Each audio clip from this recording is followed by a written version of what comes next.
Personal na pinangunahan ni Chief PNP, Police General Jose Melencio C. Nartatis Jr. ang monitoring sa epekto ng malakas na southwest monsoon o habagat ngayong Agosto 10 taong kasalukuyan sa PNP Command Center sa Camp Crame, Quezon City.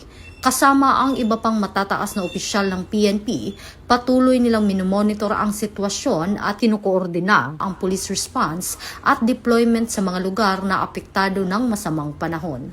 Tiniyak ng PNP na nakahanda ang mga tauhan at kinakailangang resources para sa rescue at relief operations, gayon din sa pagpapanatili ng kaligtasan ng publiko.